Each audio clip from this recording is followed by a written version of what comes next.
Jazz finally lost, falling to Portland last night in Salt Lake City, which ended their win streak at 11, making it tied for the fourth longest of the season so far and put them in the playoff hunt. Jazz are back to work tonight against the Mavericks, which means radio play-by-play voice David Locke is on the clock as well. Nice enough to join us here on Game Time. Hey, David, good to have you with us as always. What did we learn about this team during that win spree? Rudy Gobert is really, really important. I mean, truly just one of the great players in the NBA. It's hard, I think, because we all think offense, and we run highlights on NBA TV about offense. But if you think about the way that Steph Curry and James Harden impact a game on the offensive end, I'd say Rudy Gobert impacts the game equally on the defensive end. I could bore you and geek you out with a bunch of numbers, but let me just trust me that when Rudy Gobert is on the floor, the Jazz have the best defense in the NBA. We are never bored by geeky numbers on this program, just for the record. Don't tempt me, Matt. Don't tempt me. Donovan Mitchell is fresh from his slam dunk title at All-Star Weekend. I spent time with him for our Open Court Rookies episode the other night, and between what I've seen on and off the court this season, I mean, he has star written all over him. What has impressed you, being around him on a daily basis, most about his rookie season so far? So his off-the-floor stuff is what you are kind of talking about there, yeah. And it is awesome, and he's just a great kid. Let's talk about his on-the-floor. That shot you're seeing right here, these two kind of plays you just saw. One was the off-the-bounce three. He's added that recently. His mid-range shot to start the year, all these little intricate parts of it. The floater suddenly added to his game. So he came in the league like every other rookie and struggled at things. And as Quinn Snyder said really well the other day, he's learned in 3 months what takes guys 3 years. And the first one was finishing at the rim. He started the year shooting at about 45% at the rim, which is really common for rookies. And then he spiked it up to about 65% around the basket. It's dropped a little bit recently. Now the new addition is the off-the-bounce three. He started the year and he shot 28% off-the-bounce threes, and now in the last 11 games, he's over 40% on the off-the-bounce three. There's only 4 guys in the NBA that shoot the off-the-bounce three at over 40% who take more than 2 a game, and that's where he's been for the last 11 or 12 games. And, Dave, you talked about how important Gobert is. Now, you look at Gobert in favors. Can both of those guys as big, can they hold down the fort and really change the dynamic of what's going on in the Western Conference?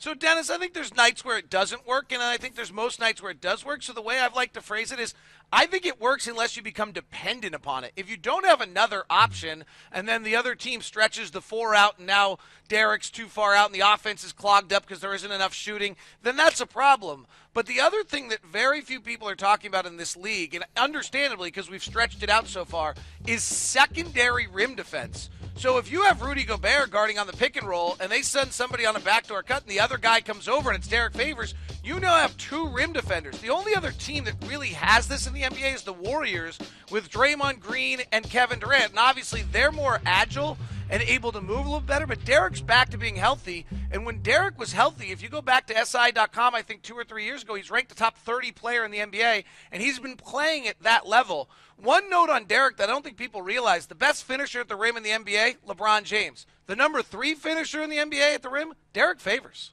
Wow. Well, David, Vinny Del Negro here.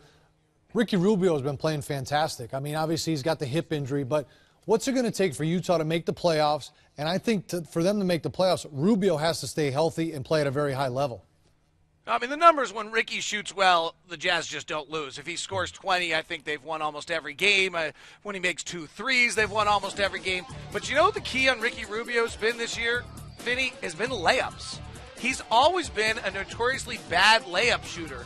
And so when he is making his layup, then all these drives you're seeing and these passes off to Derek, right, the pick and roll, those kind of things, suddenly have some validity to him. But when he's tentative around the basket because he's not making his layups, then none of those drives, the Nash circle dribble, have any real validity to them in the defense's mind. And so that's been the key for Ricky Rubio, is suddenly making layups, which has been a huge problem for him his whole career. And you see on the video here, Igor Kokoshkov, the assistant coach, has been working with him a great deal on changing his layup stroke. It's a funny thing to talk about, but that's something they've changed, and it's great dividends. And Kokoshkov worked in Detroit with some great point guards, and then was in Phoenix with Steve Nash. He's one of the better coaches, and for those who really know the game, he won this.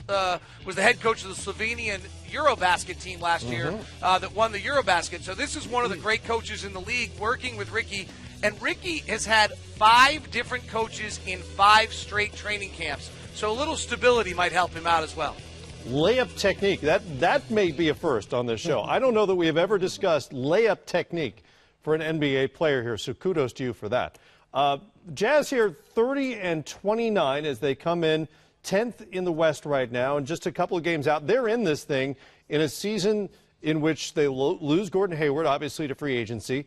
There weren't a ton of expectations for them to crack the top 8 in the West. To a certain extent, David, I mean, are they already playing with house money? I don't think so. I think they'd like to make the playoffs. I think this team expects to make the playoffs. And, let's go back to Rudy Gobert. I really, I'm not trying to be a homer. I actually believe this statistically, and I believe this. I think Rudy's one of the 10 most, maybe even 5 most impactful players in the NBA. So they have a very, very special player in Rudy Gobert. And when he's healthy, I think the Jazz are, something about 19-11 or 19-12 since he's come back from the injury. They're 12-3 with him on the floor. So when they have Rudy Gobert, they're great. The loss of Gordon Hayward was significant. The loss of Rudy Gobert for 26 games is what went wrong this season and why the Jazz are in 10th. The crazy thing about the West, guys, is they won 11 straight.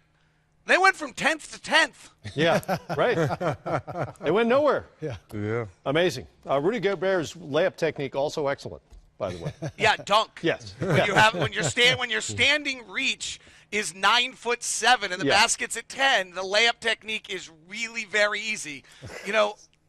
Vinny will tell you this.